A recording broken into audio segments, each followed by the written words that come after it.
O le Fiafia ia tui malanga pese lenga fai. O le pese lenga ma ke ai malo ko rua le lau ke ngofo ma fakia ia lingai po. Ya, manato le wa. Tomua ia le tatou a Fiafia fa. No fo le fo ia tatou a kalapu I vanga ise pe a fo ni talano atu. Ia o le wa tatou lunga o le nganga. O le wa failo mai e papali I ma tu ngamala. O leo wa ilunga o le Radio Samoa Facebook. Sila la iai le tato wa fia. A fai o lo iai lau Facebook le taimile nei. Kango lolo alu le Radio Samoa ai share. O sila fia le fai le tato melena. Mo o mia la le fatino ina ia mawhai ai. Ona sila mai o tau ainga. I vaenga ese o lo tapua I mai ai. Ya, fa for mai le au fai Facebook le ia o sita ya ma lupe makasila ya o le kaimile ngei fa nga mai le vaenga le o lo fa so atuai alu I le Radio Samoa Facebook tato umala ia tato Facebook ia ona share lole I lau page o inaole am fai ona mai mo mai ia le totele ese o le tato fia se to e tu fata se mai o to ao tui ia male jimana I le amatanga o le tato Paul Kalame ia se tato fa felo ia tu le mai mo mai Samoa ia se talo yo woki Samoa fa talo fatu Samoa so se vaenga o ke lope o lo fai o no to sila mai ai ia o lea sa muatu le siva le au le pa ia o le woki Samoa le au fa le kongu ia I muri pola ma ia mai niso le tanto vaenga o le nei a Fiafi le nganga whaaloalo e wala watuai le fongo le tato po se tasi fo yo whale upolu ua lausi le fia lo tato watunu telefo ia vaenga o lo tautua ia se tasi o whaatonu le tato Paul Kalame o le Walking Samoa se tu whaatasi o tau ao le tau whaia so alo se tu mua o le fongo le nei a Fiafi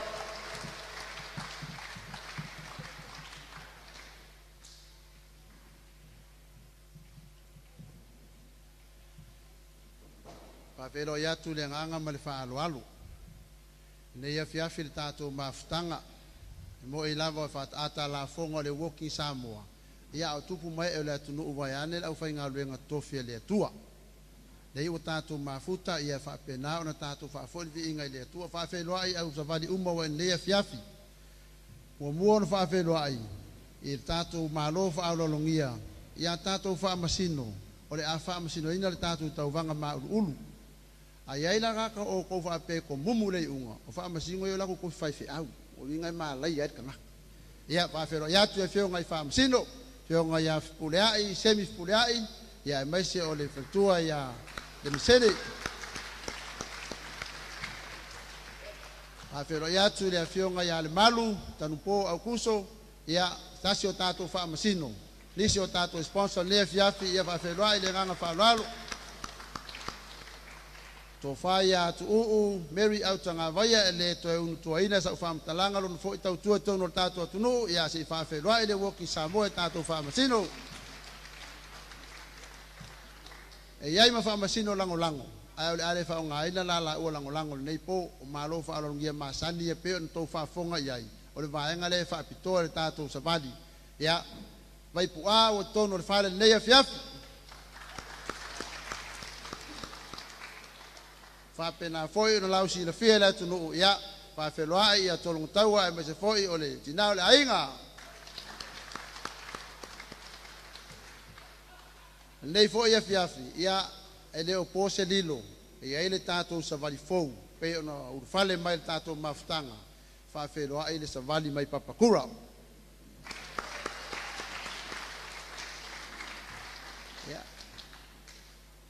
And I would also like to acknowledge and welcome Pastor Mike Bryan and your good lady from Mapakura Walking Samoa.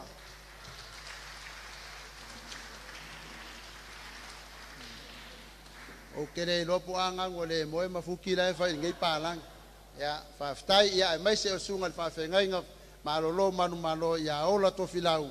Le foi utula e langolango sa vale Mapakura. Potato mafuta le Fiafi.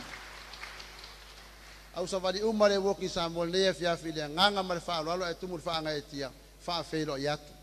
Se taimi whai atu suam talanga ai mua na tātou wō le maenga iau le wha mua tātou ave medu ngā.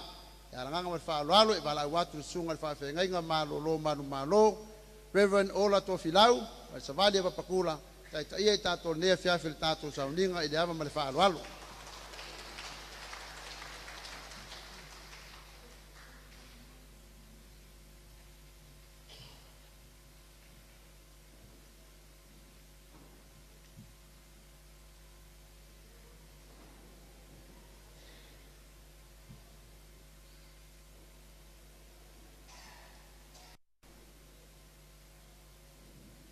O te whatalo whātu,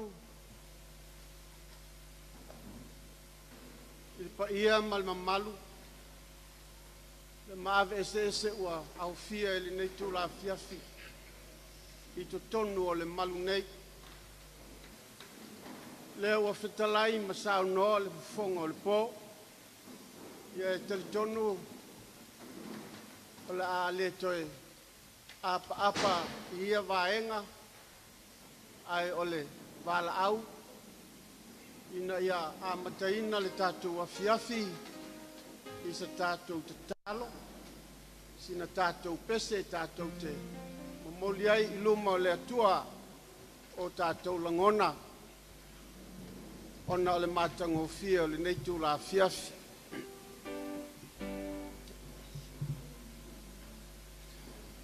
i le suafa o tamā le alo ma le nganga pa ia.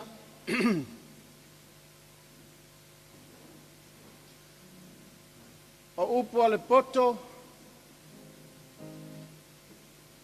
ua lau vivilu ai le au kerusiano, ia ai whape fo'i i te tonu o Samoa, mātunu i whafo. O le wha moe ua taunu. O le la au le o le soifu o le lei. O le wha moe ua taunu o le la au le o le soifu o le lei. O le nei a fiafi e mana tua. E mana tua le upo le ngato o i tele. Na ia whaapea ne ai i ala au lise ua mātango fie malale lei na uala u whaasolo i le neitu asu. Wa mai ala auli ua te tau ai, ua te tau ono mea le anga o lupe sa vau SS a o le nei ua fui whaatasi. Le pei ono Sao no le poto o le wha moe ua taunu o le la au le o le soifu o le lei. Ua tino, ua liu tino, upu o te talo talonga ma talo sanga sa tu ina atu i luma o le atua. E tu sai ma le wha moe i le neia fiafi. I le vaai le poto e pei o na ia sao no ai upo e pei ona wha au tu i ai le neia fiafi ma le tātou sao ni ngā lotu. O lo tau lai le poto o le la au o le soifu o le lei o le wha ailonga lea o le mātango fie. O le la au o le soifu o le lei o le wha ailonga o le file mu.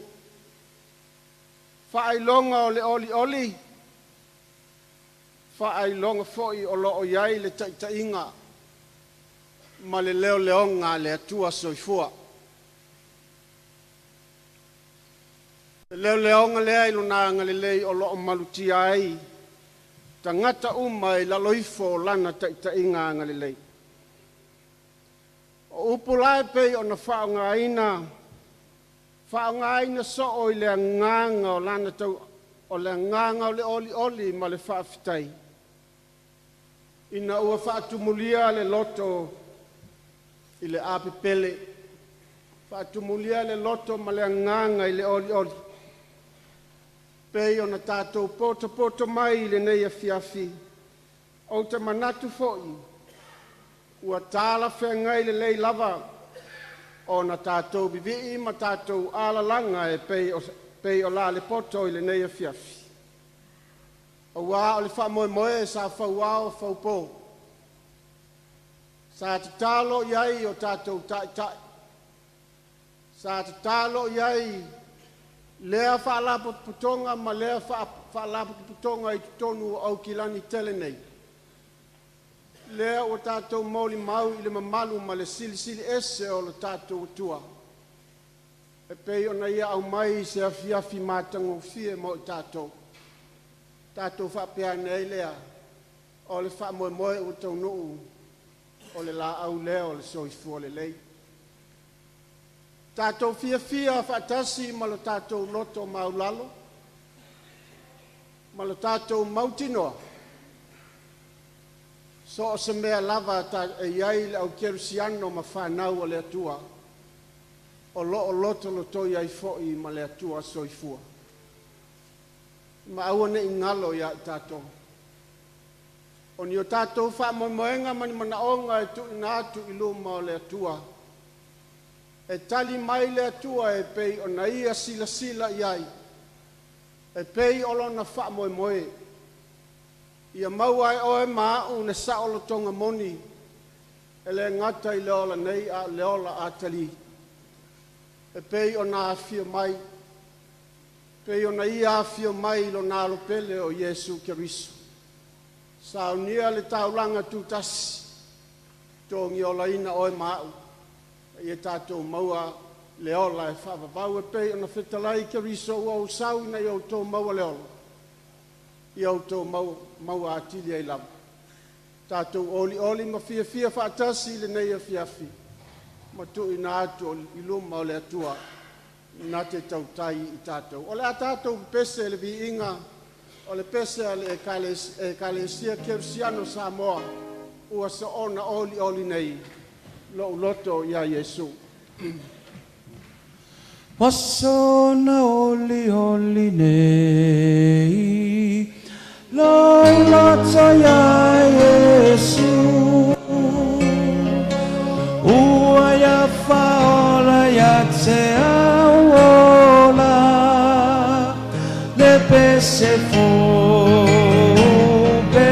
pese aleluia, ole lao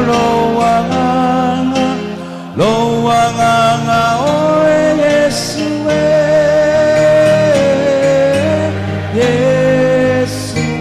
ole faulama ua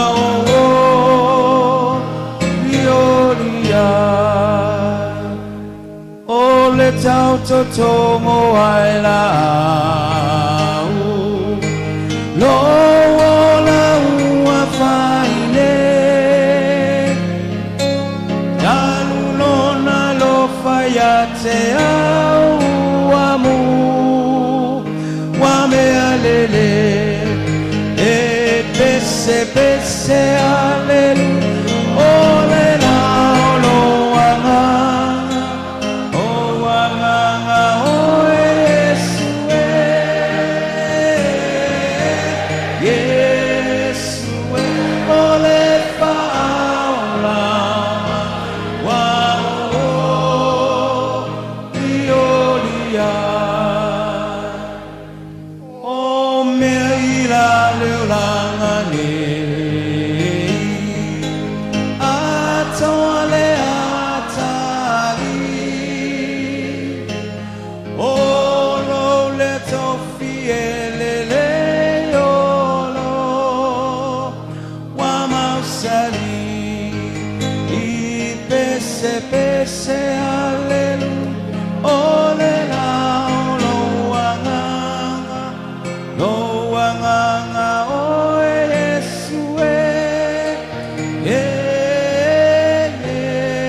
Lo mātou tolu tasi pa ia ele atua le tamā le alo ma le nganga sa.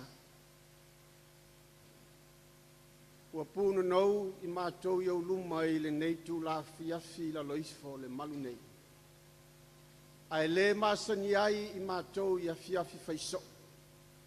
Pei I le atua o le wha moe moe sa fau ao fau po. E pei ona fua ina e tai o le nei wha moe moe ngai tonu au ki lani me. Vaenga ese o nuu tua oi. O whea lava e pei ona malanga mai ma mātou poto mai le nei fiafi. Lea le atua ua mātou mauli mawina lo mamalu ma lo sili ese. E pei ona tala mai e le langi. O le aso ma le aso. O le tala no ratu o le tasipo I le tasipo. Faali ai le mamana o ngā luenga. Ma le sili ese o lo alofa I a te I mātou. Langona lo mātou loto whaafitai. Langona fo I lo mātou oli le atua I o luma. A wā ua mawhai o na whaataunu ina le wha moe moe. Sa tu ina atu I luma o la ua fio mai ia taimi na tau fua mai ai. Mai talitonu lava le atuae. Sa le I whaingo fie o na tau fua ma tau whaataatitia fuanga ma le polkalame peitai.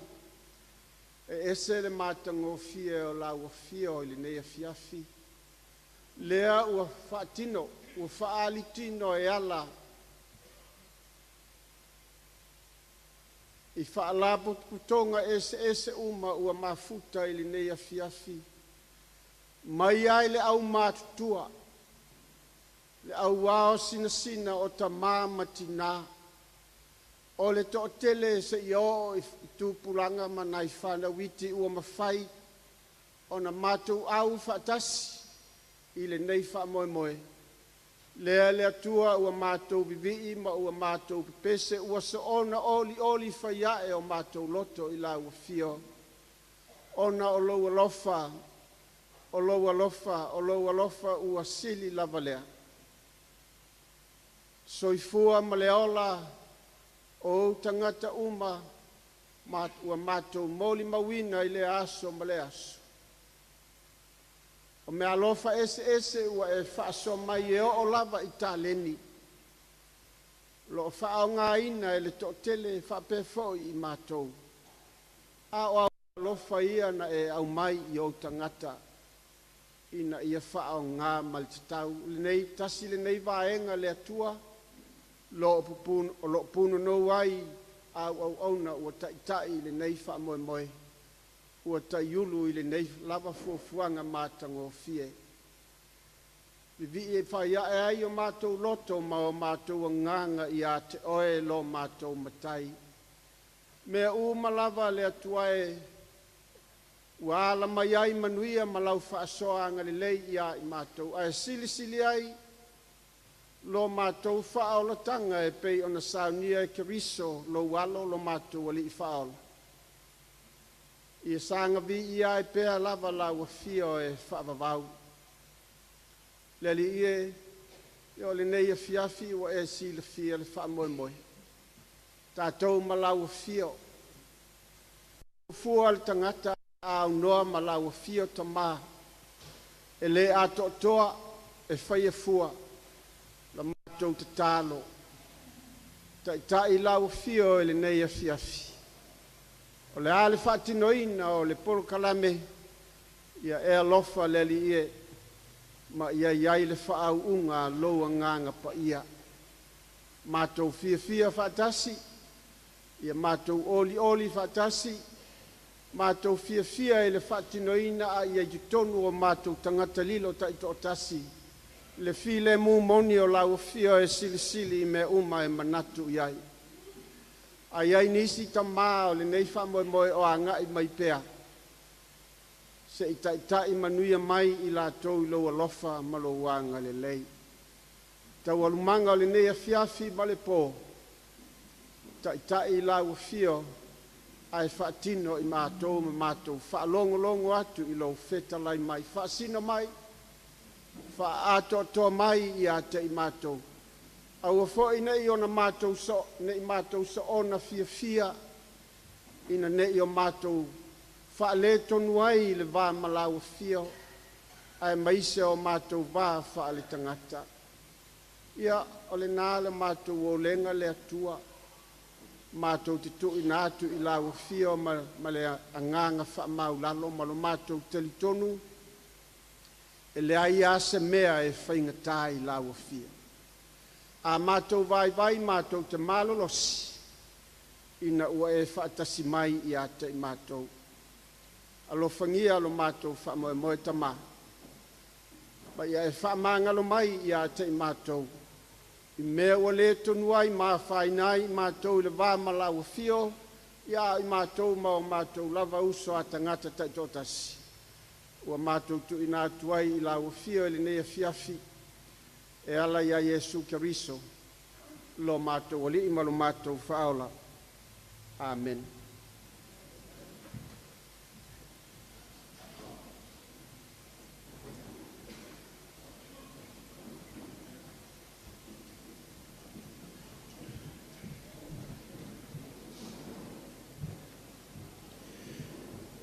Haftai lau sunga le whawhengainga.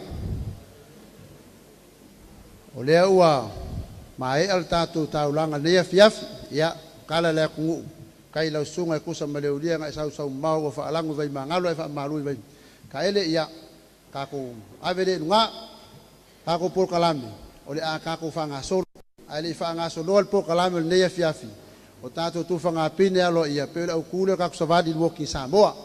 Ai mua na wala watu leo longo mai e le fa alo au savadi ai von teil fa word e fia fa ailo mo tato fa masino e mai so tato fa lotu ne fiafi ia fionga mangele mata ia pepe ia tava no ne falto fa ula pe tau sang mai fa intale mal au fa masino e mai se foi fa ngai nga pe ngai mal tato tau langa ne fiafi de nga mal fa alo ia se au mai se pati le fa alo e von teil mal fa word le fiafi tato malo fa alo ngia e mai se fa ngai nga pe ngai mal tato tau sanga. Ia fa ngai le kule mangele lau papakula le i ia na fa ngai nga sa ngai marka ko kaulanga le fiafi ia mangele ia fa ngai nga ya Mike Brian malonga farkua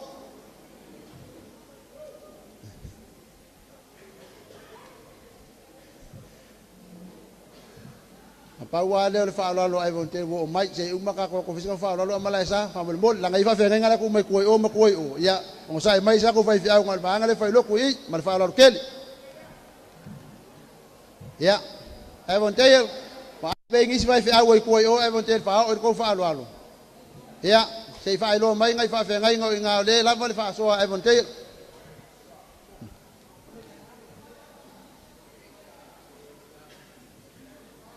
kai kele lava kai ka ia pepe yo ngai mangele fe ngai nga suru ape ya pa malu lua ko ngiso fa fe ngai ngole ko e fa lo nge fiafi ya o lo sila le kuwa kala me fa solo ka ko por kalami o kai me ka ko pinge ka waloa mai pe o ile o lo au ku ye ka ko sa valinga o lo fa ngei ya fa kai fa lo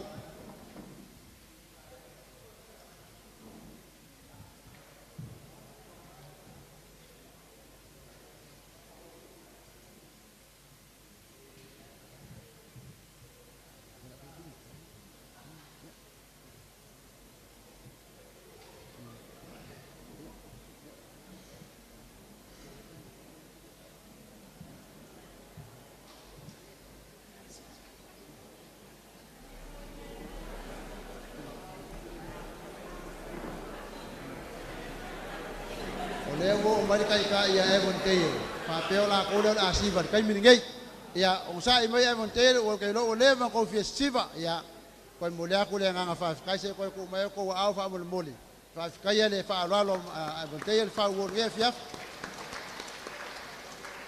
ia kai mingai o le aka ko wa lo ko ka ko fa nga pinge bala wa ko fa ya ke le ais ka se fa ko kai le va nga se ko mai ko au mo sa vali sirsili ke le ai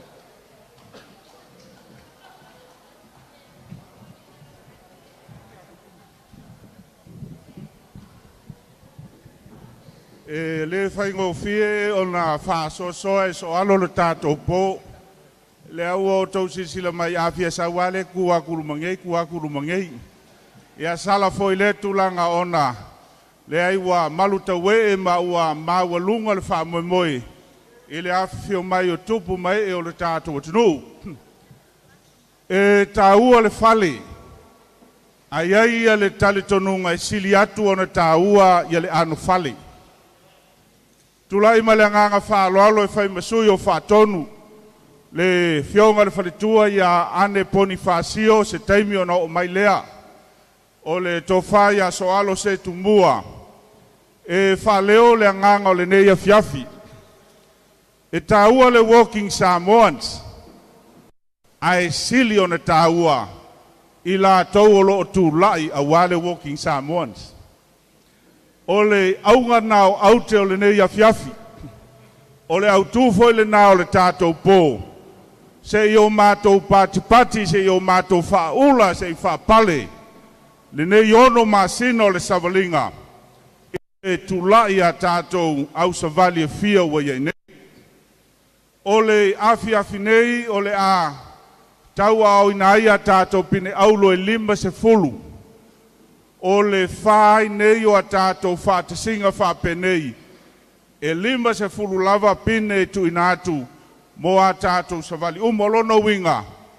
A mahea le afiafi nei, ua lua se lau a tātou pine aulo ua whapea o na tauli maina e a tātou au savali. O i o lo atangi aile tūlanga o lo tupu maola ma maupopo. O le nei foi whaaloalo i le tātou pine pe o na tula yatu, whaatonu ya soalo, le lango le tātou Official Health Star Pacific, i le tomaitai pule le tofai ato ngiai vai whangloa Naseri. O i o lo whaatu peina tātou pine i tausanga uma ma tausanga uma. Awai le eise tupe a tele ai ma soalo sei pati mai. Mo le Official Health Star Pacific lo lato South. O le whaasoso ina foi lau a tātou pine. E fua lea i le tūlanga o le au whai, ma le tūlanga o le maupopo, ma le tūlanga o iai a tātou savali mai lea vai tau, ma lea vai tau. E leo le manatu o lea e ua nofo manino i kalapu le whaatūlanga ino a tātou pine. Ia ma o le a walawatu i le nganga whaaloalo, taitai o a tātou savali a o atu le whaasolonga ia te o tou. Ia o nā ngai mai le lunga nei, e fofonga po ai ua whaamuni eina ia tātou pine o le neifo ia Fiafi. Se fulu ma le ono a tātou kalapu savali. O le tātou kalapu e pei o na Fiafia, o lea ua whaopopo pea, ai i le nei ono masina, se o tau whawheloa i le tātou savali, a Papakura, leo ua whauru mai, Papakura le tu lea pati mai. E iai le tātou savali a One Tree Hill, e Fiafia o i lātou o lo ngā lulue ma o telo teime le mwhai o na awai mai, ai whawheteia lea foi whamoemoe, le fionga ia le au pepe, tā lai, whape foi le fionga ia ngalu malemana, a tai o le tofai a whai malo sei pati mo leisia tātou savali lea. Ia le tātou savali a te ara tū, leisi lea tātou savali le sunga ia Susana, ia male whawhengainga ia Wayne, a tole a foa, pati mo te ara tū, se teimi o na tau watu lea le mea la iai te ara tū le neia Fiafi. Ia le swinga o le tātou savali sa i Mangry Bridge, whale tua ia lilia, leota ma whaltolu tolu ma la o tau savali. Ia e le o se sala ia o tou i le a whaino la au o lunga o le vaenga lea. Ai ono le whao popolo tau malosi. Lea ua se e mai e le tātou savali lea. Ma o lea ua savavali nema ua whaingoina o le Botanical Gardens Walking Sa. Mo se pati mo lesia tātou savali lea. E Fiafia whailo atu o le Fiafinei na whauluai le vai aso nei lesi savali. Lea ua sui tūlanga ia Mangry Bridge, a whaila e whaafonga ia lea ua to iei foi leisi au savali ua tā ua le Mangry Bridge, se teimi ia ono tau sinsila le lo lato. Sao se pati mo Mangry Bridge. Se fulu ma le ono a tātu savali au kilani. Lua tātu savali fafuatu au kilani, tasi Palmerston, tasi I Porirua I Wellingtoni. Ole aso lulu wa te anei, sa whapea o na tau a awai ia whailonga o Porkalame e te tonu o le Parlemene o New Zealand.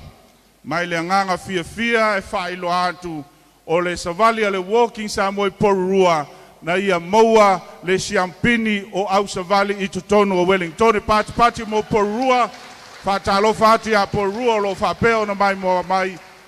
To whai a mai a siosi, ia whapea fole sunga le awao ia Mariota le nei a Fiafi.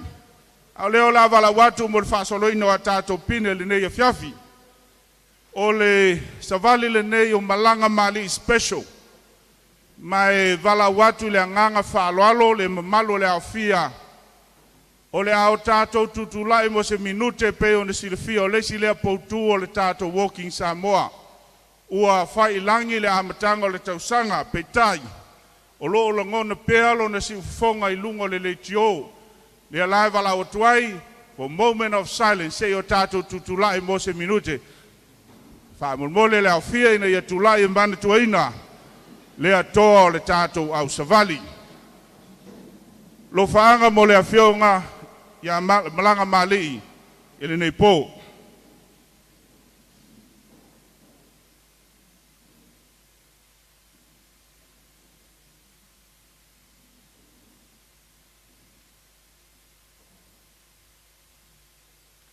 Ma lo whaaftai I o le atoe alala mai. O le au savali a malanga mali special ua whaamanuia ina e tasi le pine aulo se I pati mai. Ma o lea ua o atu ia le tātou pine lea I le tofa ia tolonga taua I le nei po. So alo lea e taulimaina ia le pine mo tolonga taua ina ia whaafangofie whaamole. Ia, e pei o na silafia o a tātou pine aulo le nei, o loo wha solo lava I a tātou sui, ia, le foi wa, o atu ia le fuafanga le tātou kalapu lea, ma le o atu ia tolong taua se pati mai. Mala watu wha mole I le taitai o manukau, se I maliu mai e fufonga manukau tasi le pine aulo, se pati mai I le sunga ia ken, ia o ia foi lea o le a whaleo ina po ai wo o ia le tātou pine ia le lei lava le whaalatalata mai lumanei ina ia vave le tātou Porkalame. Wala watu ia manreua tasi le pine auro mo manreua se pati mai. Wala watu mo Botanical Garden lua pine auro mo Botanical Garden angai mai. O Tara lua pine auro mo le tātou au savali o Tara ia ngai mai tai lunga nei mo le fongaina. Sunga ia ken o le ngai melo lunga nei mo le whailoina po ai wo o iai le tātou pine mo le nei foi tausanga.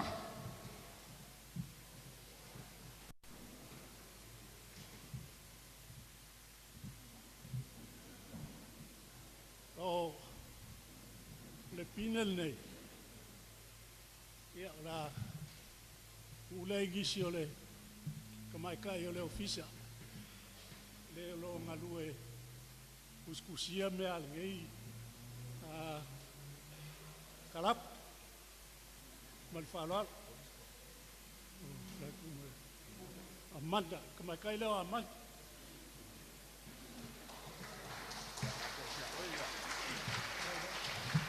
Sunga le taitai a ken se pati mai. Keno la e tu inatu ya Amanda ya le pine na se taimi. Manurewa mliu mai le sunga le taitai ya tali mo le fongaina o la auto pine aulo. Ia, ele lei lava le whaima anga I mai lumanei I le whaasolo ato le tātou Porkalame. Ave sa pati. Kua I paki mai a. E kasi le pinge o mau e Manurewa.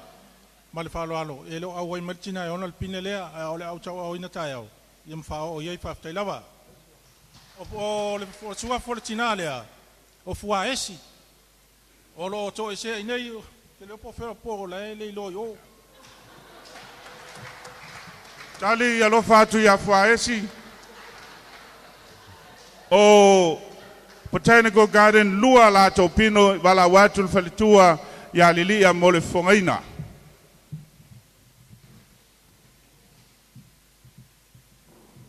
Tai mo la vanoa o le opine lua le Botanic Gardens ia wa yele tonu o le atu inatu le inai tina pitu sila vana matu o le matu savali o le tina ia la isarini o vasu farm sa usanga e to anga la savali ia ma le tina ia la tatuli o vasu ful tolu ona ta usanga a nei tina e sa vali lava pe la pe timo to anga la savali fa tai lava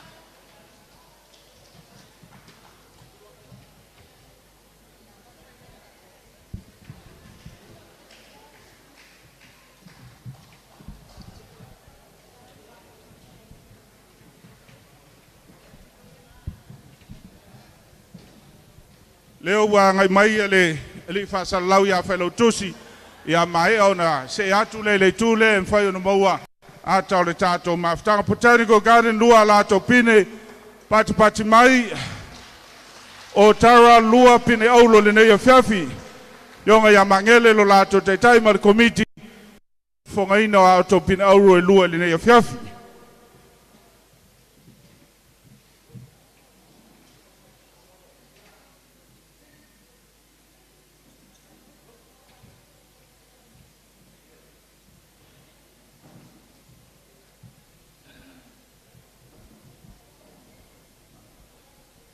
Ya wa papkai aku mo lang ngol law sungal kai. Ya ma ole wa ya pilinga ala makwa usabadi. Ko luanga ki nga ole a fa manguya ngai po. Le wa ma ko fili ele fale kua. Ole fa fe ngai nga le fionga ya. La fi fa sau mali. Ya male ala fionga le fale kua ya. La fili ya paula. Ai noa ya sei ulai mai la fionga la fili nga paran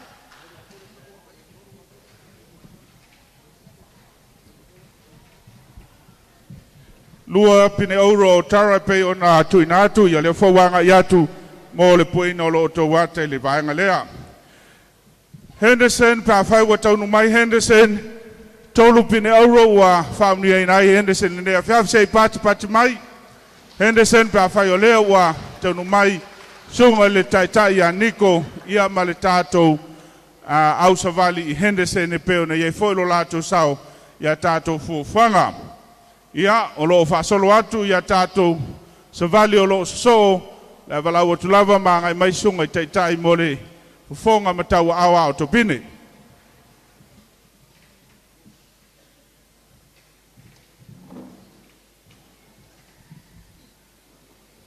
Ja, mana tu ne o mai ona. Samoan fa fenga. A me se foi de fitnanga ya te ai. Fa fino ia ne afia ni fiafi. Mai na tu ne o fa manuina. Ina o sa mani mai Henderson. Ole fa pina o mo ne. Samoan ya John Pesel. Ya mane fitnanga ya tani oa. Ano mua ia mana ia Williams ia mai na tau o family ina fa enama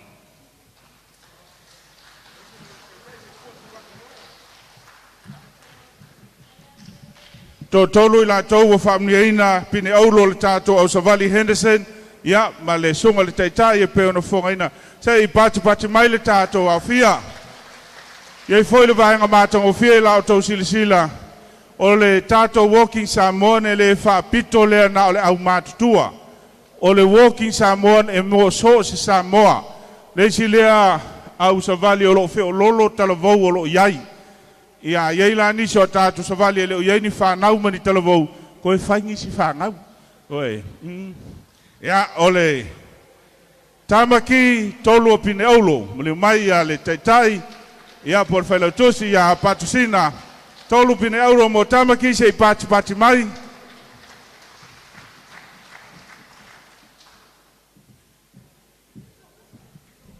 e paptai mo le vanoa tamaki pasa pasu la fiel nei fiafi ai o to tolu nei ya tamaki Ole fatua ia Katarina malo, pena ia malo, ia ma tuangane ia mingau, yo mai lo lunga wa ngai. Paari ko sa bari le fai so.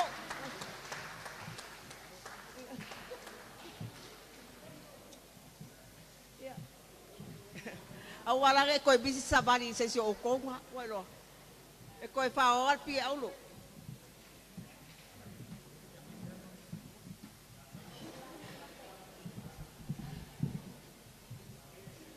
Ia se toi pati mai.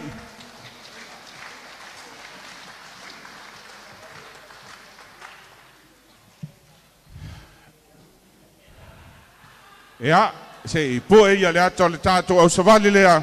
Nā ua mai mautu atu tamaki. North Shore wha pine aulo. Pati mai mo North Shore. Ia wala wadfo i tai. Ia ma le komiti mo le fonga ina o a o tau pine aulo. Wha pine aulo ne Fiafia.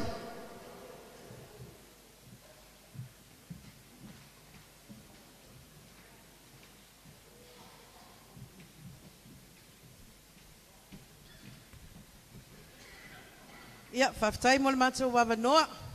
Ia o le komiti le nei a North Shore. Ia o le tō whai atu o uta Miranda Muntalo. Ia ma le sunga i atu i whaasina Maria la Faele. Ia o e ua lautongia le nei a Fiafi mo le mātou au savali mai North Shore. O le tō whai a whaaso o tau loa vai fale. Mai le eka le sia kakoliko. I North Shore. Ia o le tō whaia sai maunga a Milale, Samuelu, mai le ekalesia PIPC, North Shore. Ia o le whaletua e le utuvā, malai sa, ia mai le ekalesia, kakoliko i North Shore. Ia ma le whaletua ia e seta, se ufale, ia o le suilea ma le e whaka sa Glenfield. Ia nai suina mai e kalesia o lo langlango ina le matou wha moe moe. Ia whaftai mo le matou awanoa. Whaftai atu asuao pe foi lao tau komiti a tau uta. Ia ma tui whaasisina. Ia ma i la tau o whamnu e wha la tau pin aulo nei a whef. Toi pati mo sao North Shore. O le tātou savali le nei Papakura.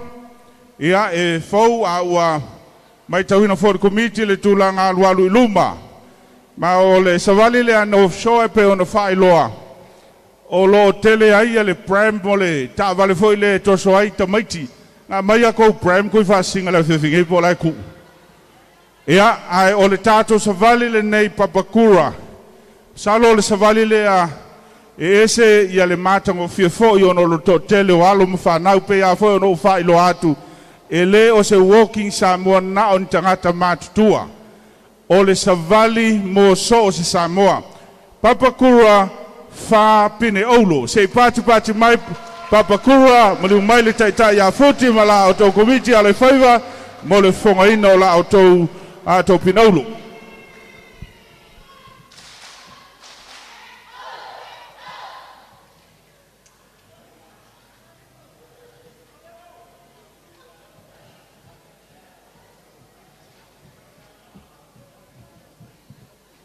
Ia mais pati na mo le atua. God is good all the time. Ia whaftai a whionga whatonu mo matou awanoa. Ia whaftai foi whatonu o na maua foi e Papakura se matou mawhitanga fou ia nei whamanuianga i pine. Ia mo lau tau sila fia.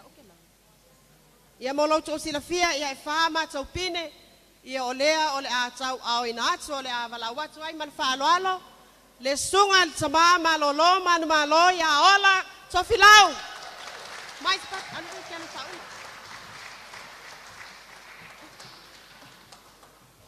Ya ngama. Paftai. Ladies and gentlemen, I have to acknowledge tonight that we have Pastor Mike and his beautiful good lady here tonight joining us with our Fiafia. Not only because they are also members of our working Samoa, but he has given us the authorization and the authority to use his property at Salvation Army. Thank you so much, Mike. Honor and privilege to have your presence here tonight, Fiafia. Olesia matopino le atu inatu le afionga ya matai atu la imai manifalo alo matai.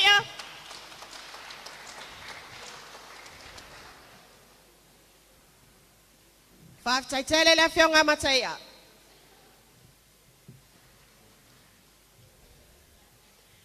Olesia matopino le atu inatu le tofa por slainga ya futi. Talitonu le taafi. Na yetsor fatu ola el moi fau tono papkura. So atul pulo ila usunga futi ya. Do you deserve to have the pinga tonight? Fiafia. Simon Matwabno. Yeah.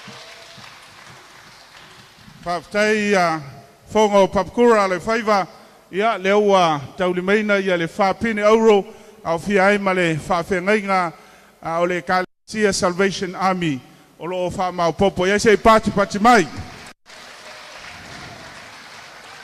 Tato pine so ai o tato savalile I mangele o la watu le nga fa lolo le pepe ia male tau komiti ono pine aulo mo mangele sei pati mai ono tato pine aulo mo mangele ia male lato failo tusi ia fealo fani le ne Fiafia Social Committee pe ono to mai tawina telo taimi.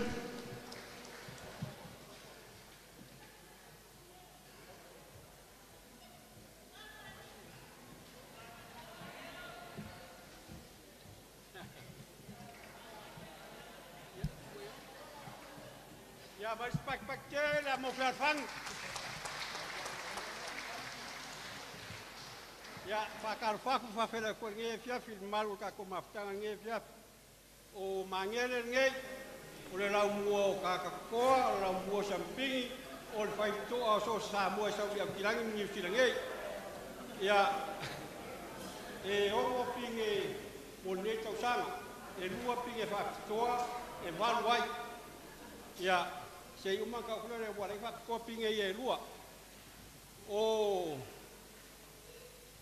le pinge mua o le tina o kamai kai makua ia fale pule lang siu fale pule lang siu mais pakpati mo fale pule ia mai pangasol meluka ko pinge ia no mara ko mai fala kala kamai fa mole ia ole si pinge ole kamikiki le afa le tu le kumai ya pinge le afa tu le ngai mai mai o mistake ya afa le sau I ko le sau ia va ku pinge se o ko e unga le ele pe ko ke ya I o ko fa lo le malo kio ka ko ele ya o para pule leng shule tasi pine mo mangere ya ora tarire ya lino ya ore fa kali na mo lino ko ngon mang Samoa ya ore si pine mo mangere ore tamaita ya in nganoa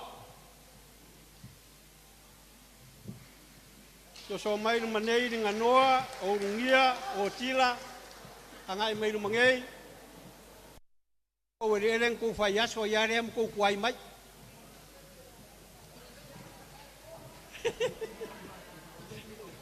ya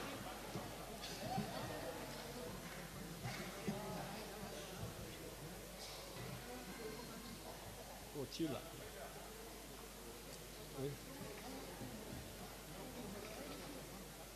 ya o afa ofa ya o leisi pine mo mangere to faya ngia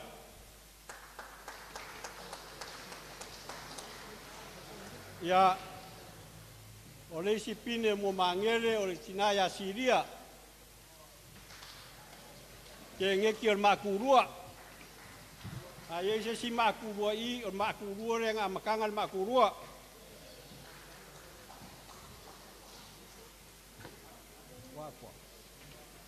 Ya.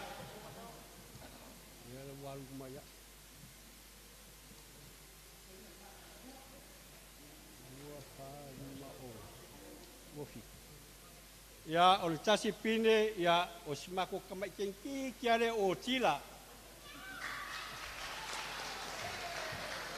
O tila e savali le fiafi, savali le uli, savali malpo. O le si pine mo mangili, o le mfaing faksa si maili kinga matua ya Luisa. Ya tonu le opo se lilo la kufafonga lunga le kio, o Luisa le isi ka waki Samoa se masangin fa soa lunga le kio. Ya, o le la ave i Fiafani. Ya, ngake. Ya. Ya, mais pak mo mangele.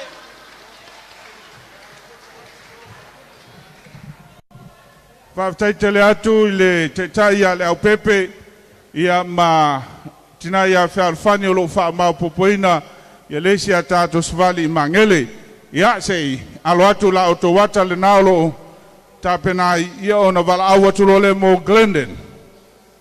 Glendon a ngai mailo tō te tai whamnia ina Glendon valu a la tō pine aulo i le neia Fiafi. Ia pati mai Glendon ia bale tāl sanfoi ina ia whaalalata mai ia i la tau olo whamnia ina a wale tātou porkalame. Tutanga le vau ma le tātou au savali Glendon leisi leo savali peo na o tō whaafonga o lo o li potia le leilo lo ai o tusi a onga tamaiti le library. E o atu o na o mo mwale i le library. Ia o na se solo ai leo tusi a library. Sei pati mai tutanga le vau portofou sui o le tātou komiti. Whaftaitele Glendon valua o tō pine aulo le neia Fiafi.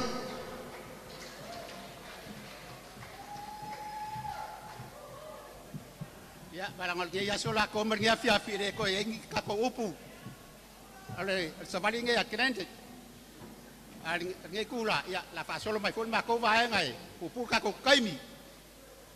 Si pasi aku ngira keda. Hello everyone. O vaengai o wa mawainga ma ko pinge o e sa fa maongi ma uma lava tsau sanga o lo sababali o tamale ya tsevanga o le tina ya paleka o le tamaya ya sione o le tina ya leta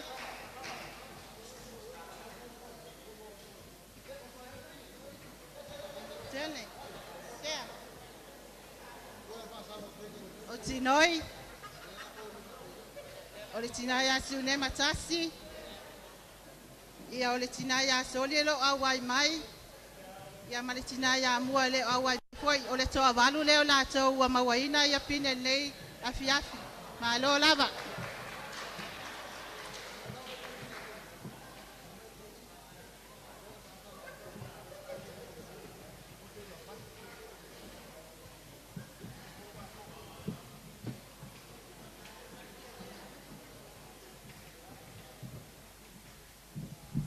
Whamulmole tong ia e lua ia o la tosui ele o mai se I taulima ele teitai ia tutanga le vao e mai se ia whalautusi a portfolio se pati mai valu pine euro o tuina atu mo le tātou au savali le Glendon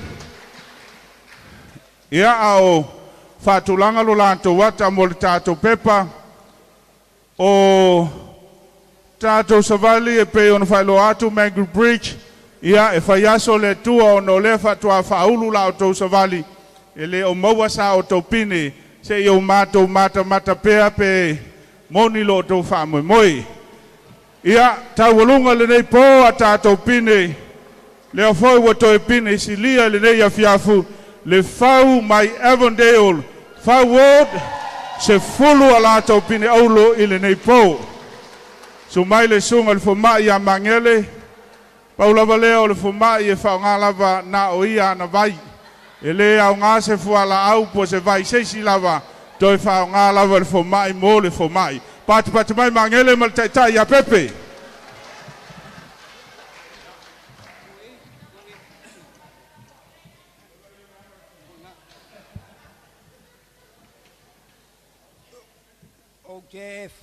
whaftai le sunga le taitai o le nei pō.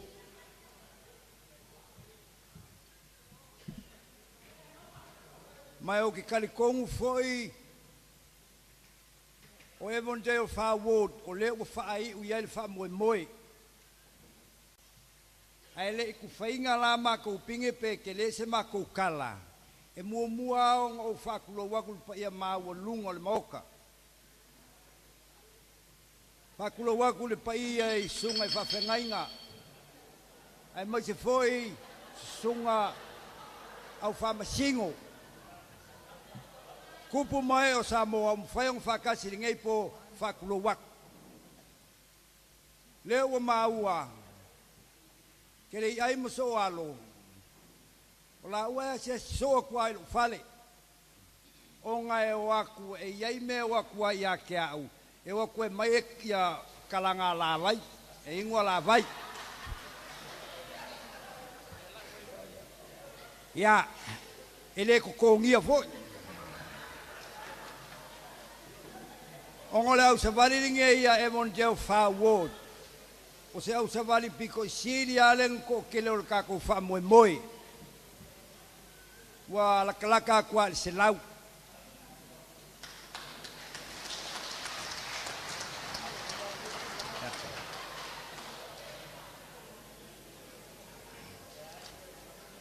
Kaluai, e alanga kele pinge aulo mamalo lo singa e whai amu siakia.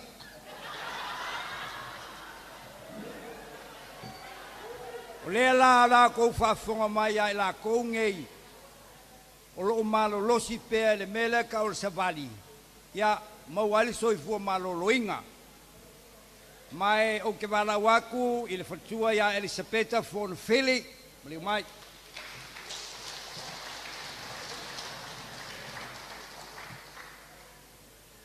Taluai o se kasi o le ngei au savali wha maongi wa le lava mai le ngei po o longo o kulanga o ngasi o le kingo. Le fionga ia pali i la kawhale o ke wala waku ia veta. Veta.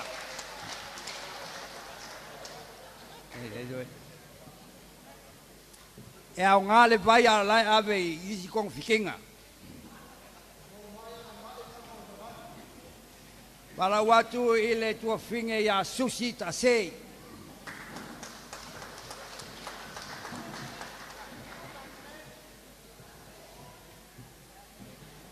A whaiele o lawa mai, susi ta se o ke wala waku lau sunga pasta, tu su mai e waku le, me alofa le mo susi ta se, wha mole mole. Ma o leua, soi fua manguia le maka whawhenga inga, ia ngai siaki ai vai aso uma.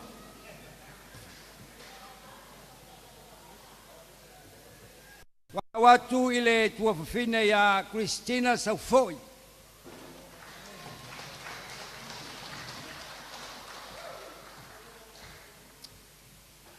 O te wala watu i le whaletua ia Lila Sau.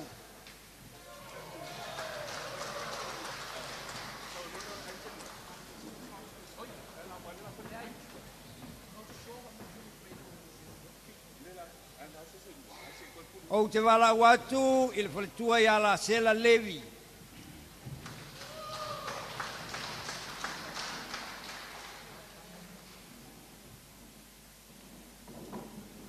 O te wala watu foi i le teine la ititi leo Evelina Afakasi.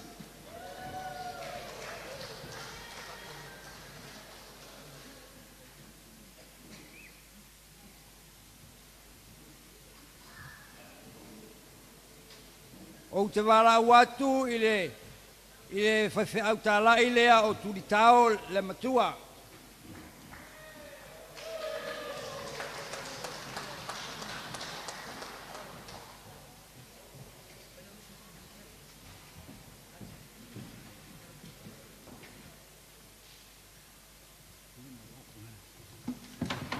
Wala wak foi kmali i lea ia la faele a Yesi.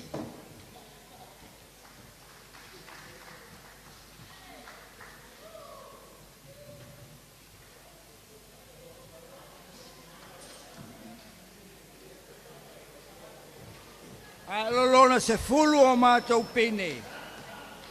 o le sunga le ia muli fusi leoka. O muli fusi leoka, mo lo kou si le fia ai se manga o ngi meongi po i kulau le po. Sau ia kia ungo whakaule i le se kau.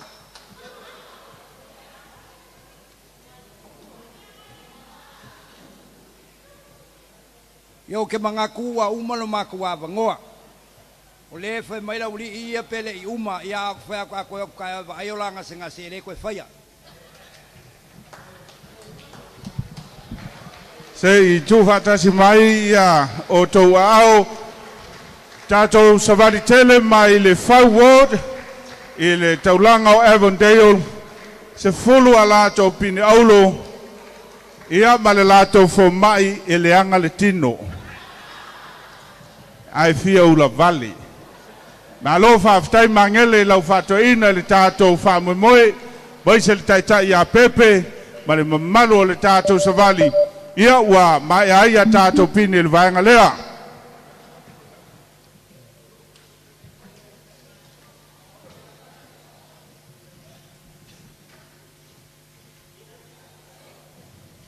Whaumua ia se whamtalanga i le vaenga pe o na talano atu. E tāua le Walking Samoans ai sili o na tāua i la tau o lo tulai. Pa ia o le tātou mafutanga o lea ua se fulu ma le ono a tātou savali. O le fangufangu o le leitio o le whātou whalainga, to e sea o le whātonu ia ane a maise ia le sunga le li whāsalausi nia ia tawai si ufongo malanga mali o lo fanguai taia uma. E le tau lea moe mitinga pe a le tulai Samoa.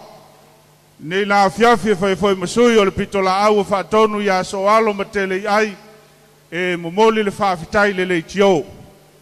Whaafitai fo ia tātou kalapu i tūlanga o lo iai a tātou mawhitanga.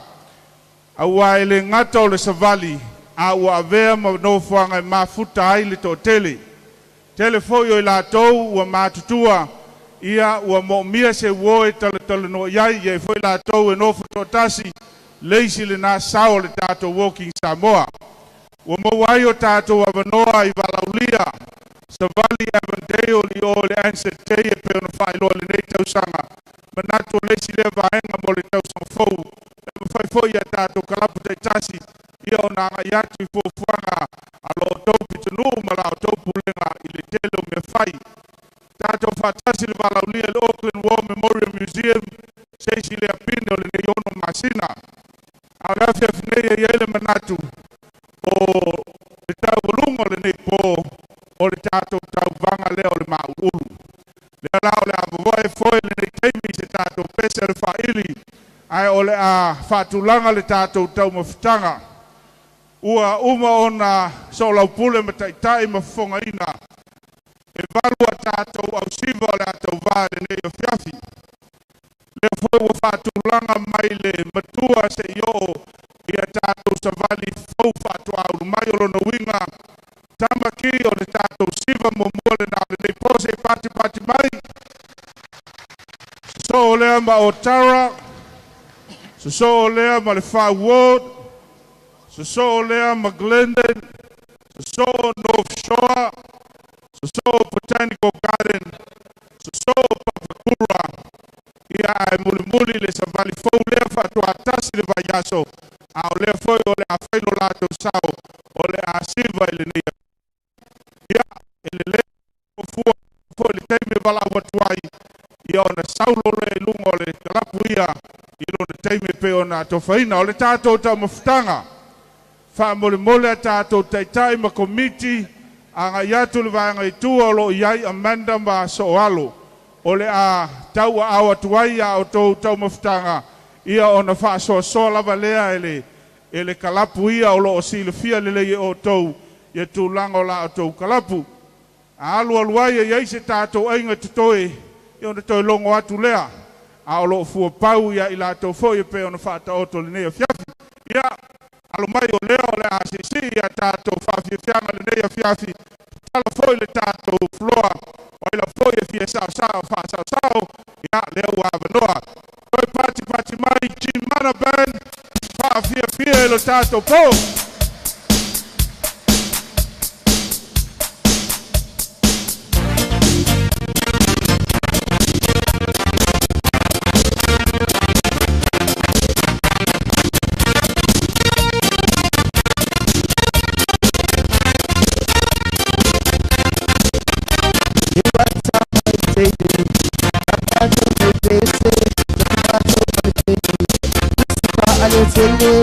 Tangi foi ele si vai na malolo bile mai sa ele e wa atama ni sama patole lo payana uso atu ni ba ai kaplo ile ata mai tale na ba ni sama patole le ole si fa usse lo mi lo mi lo mi lo mi lo mi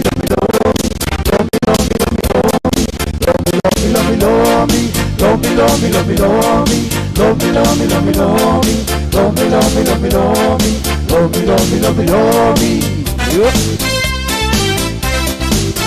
all right.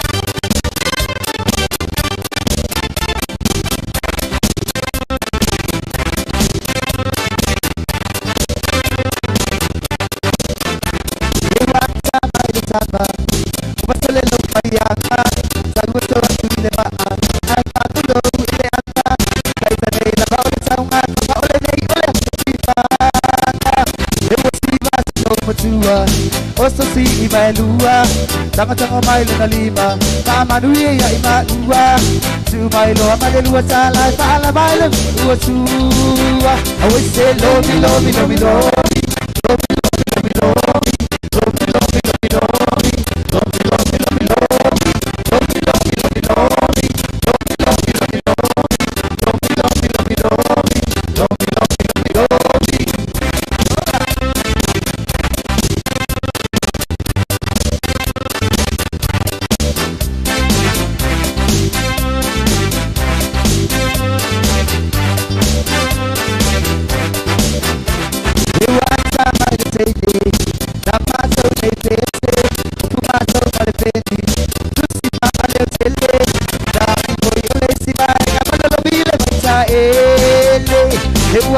Mai le saba o basale lo faya taru se wa le ba ka tulo le ata ka tane na ba le taru ma ka ole nei ole satika oi se lomi lomi lomi lomi lomi lomi lomi lomi lomi lomi lomi lomi lomi lomi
No, I saw Miss Lucy down along the tracks.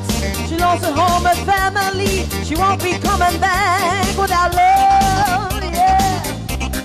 Where would you be right now, now, now, now, without love?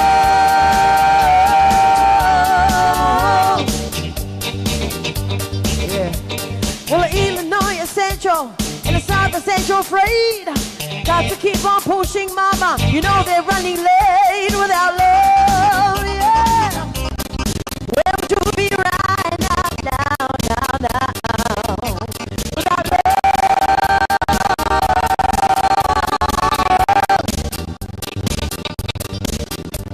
Well, the pieces keep on turning, and the wheels go round and round.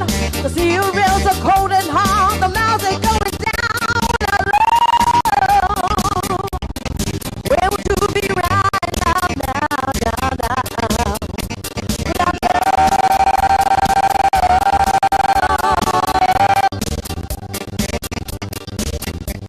Well, the Illinois is central, and the South is central freight. Got to keep on pushing, mama. You know they're running late without love, yeah. Where would you be right now, now, now, now, now, without love?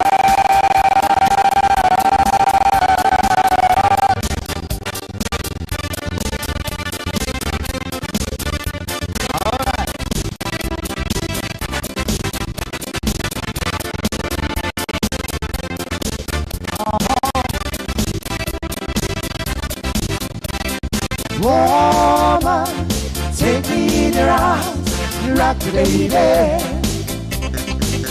Oh, woman, take me in your arms, rock me, baby. Little vine, you feel it, this is what I feel it. Sit up to the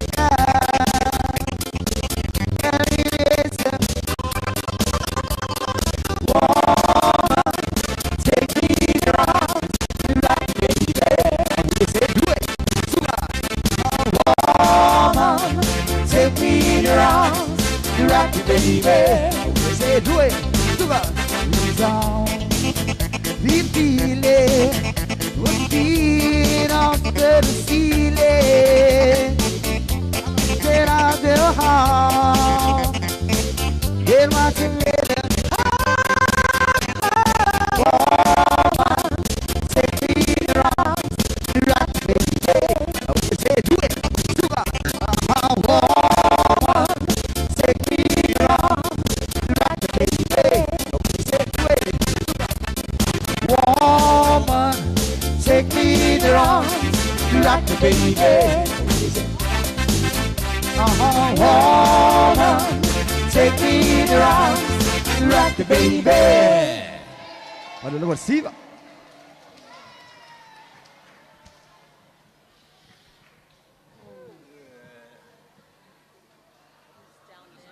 We'll do one more. They're giving out the food now. Yeah, we'll do the Thailand.